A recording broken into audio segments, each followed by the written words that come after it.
आज पूरा तेलंगाना एक ही बात कर रहा है।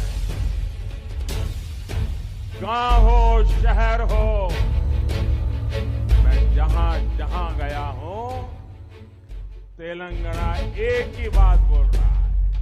हर कोई कह रहा है तेलंगाना में पहली बार आ रही है बीजेपी सरकार।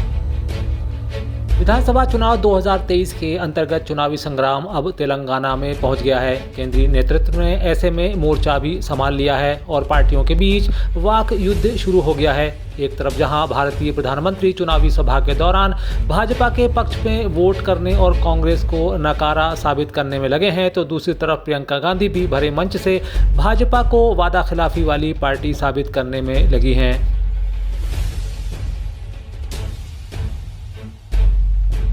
और बीजेपी ने आपसे वायदा किया है,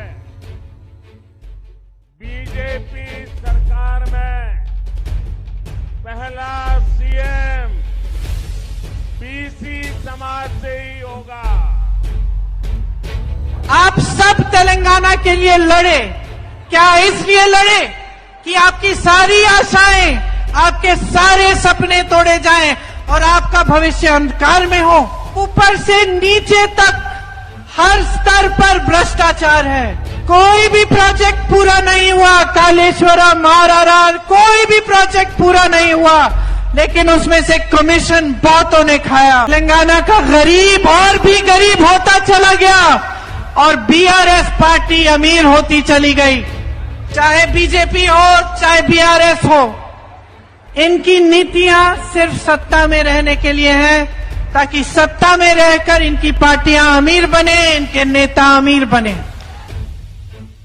मध्य प्रदेश के सीएम शिवराज सिंह चौहान ने आज सिख समाज के पर्व गुरु नानक जयंती पर लोगों को बधाई देते हुए उनके दिखाए रास्ते पर चलने की नसीहत दी। इस दौरान उन्होंने कहा कि गुरु नानक जी ने हमेशा जात पात से उठकर समाज के उत्थान के लिए काम किया है। हमें भी इसी राह पर चलना होगा। का खालसा, वाहेगुरु जी की फतेह। आज प्रकाश पर्व है,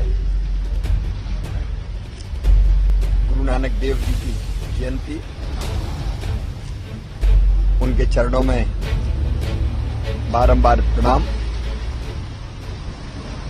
उन्होंने जात पात भेदभाव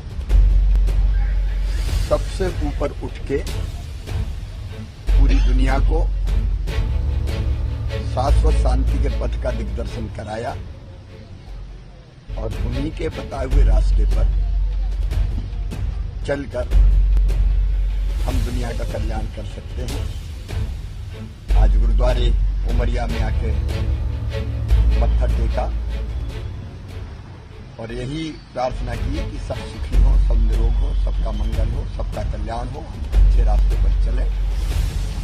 गुरु के सच्चे शिष्य बने, शिष्य सीखे, यही उनके चरणों में प्रार्थना की। सभी बहनों और भाइयों को गुरुदेव की जयंती प्रकाश पर्व पर बहुत बहुत बधाइयां, लख लख बधाइयां, शुभकामनाएं।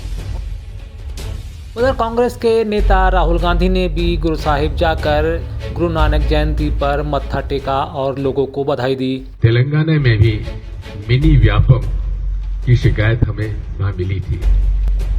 लाखों हमारे बेरोजगार तैयारी करके फॉर्म भरे थे, लेकिन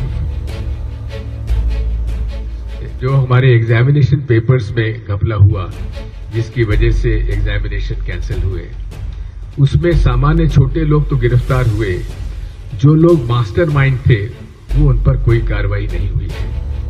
उधर तेलंगाना में चुनावी प्रचार के लिए पहुंचे मध्य प्रदेश के पूर्व सीएम दिग्विजय सिंह ने तेलंगाना में भी व्यापम घोटाले का जिक्र किया। दिग्विजय सिंह ने कहा कि मध्य प्रदेश की तरह भी यहां भी व्यापम घोटाला हुआ, लेकिन बड़े दोषियों पर कार्रवाई नहीं हो सकी।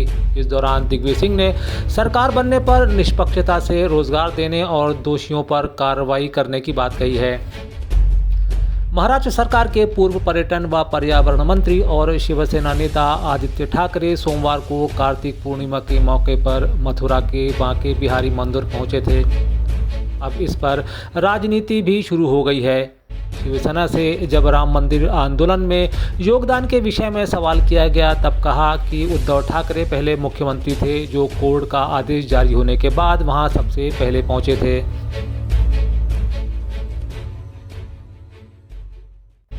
उधर शिवसेना नेता संजय राउत ने भी करारा जवाब देते हुए कहा है कि मथुरा किसी की बपौती नहीं है। तो क्या मथुरा, अयोध्या, द्वारका किसी की जागीर नहीं है ना। और मुंबई से भी बहुत से हमारे कार्यकर्ता वहां पहुंच गए। आने वाले दिनों में ये सब मोदी जी का पूरा 22 जनवरी का राजनीति खत्म होने के बाद अयोध्या में हम भी जाएंगे। अयोध्या में श्रद्धा से जाएंगे, राजनीति करने। मध्य प्रदेश में चुनाव खत्म हो गए और अब फैसले की घड़ी नज़दीक है। ऐसे में मतगणना को लेकर तैयारियों को अंजाम दिया जा रहा है। प्रदेश के मुख्य निर्वाचन अधिकारी अनुपम राजन ने मतगणना को लेकर विशेष इंतजाम के निर्देश दिए हैं। इस दौरान श्री राजन अलग अलग जिले स्तर पर तैयारियों को लेकर खुद जायजा ले रहे हैं और मतगणना पर तैनात अधिकारियों और कर्मचारियों से सतत संपर्क बनाए हुए हैं। साथ साथ वे स्ट्रांग रूम का अवलोकन कर सुरक्षा व्यवस्थाओं का मुआयना भी करते देखे गए हैं। इसी क्रम में आज वे उज्जैन के शासकीय इंजीनियरिंग कॉलेज पहुंचे, जहां मतगणना स्थल का निरीक्षण किया और तैयारियों को देखा।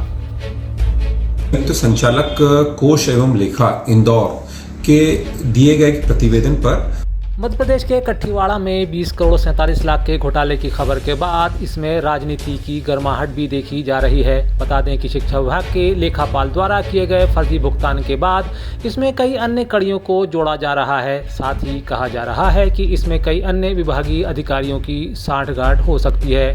कहा तो यह भी जा रहा है कि पूर्व में जब उक्त कर्मचारी की शिकायत की गई थी तब अधिकारियों की मिलीभगत और संरक्षण के चलते ही उसे बचाया गया था। अब कांग्रेस के नेता और विधायक मुकेश पटेल ने मामले पर सरकार को घेरा है। उन्होंने आरोपियों के खिलाफ प्रदेश सरकार द्वारा तत्काल उच्च स्तरीय जांच कमेटी गठित कर गिरफ्तार किए जाने की मांग की है। उक्त मामले को लेकर उन्होंने वर्तमान मुख्यमंत्री शिवराज सिंह चौहान, पूर्व मुख्यमंत्री कमलनाथ को भी अवगत कराने की बात कही है। श्री पटेल ने कहा कि प्रदेश में कांग्रेस की सरकार बनने पर कठीवाड़ा बीईओ कार्यालय में हुए करोड़ों रुपए की हेराफेरी की वे निष्पक्षता से जांच करवाएंगे।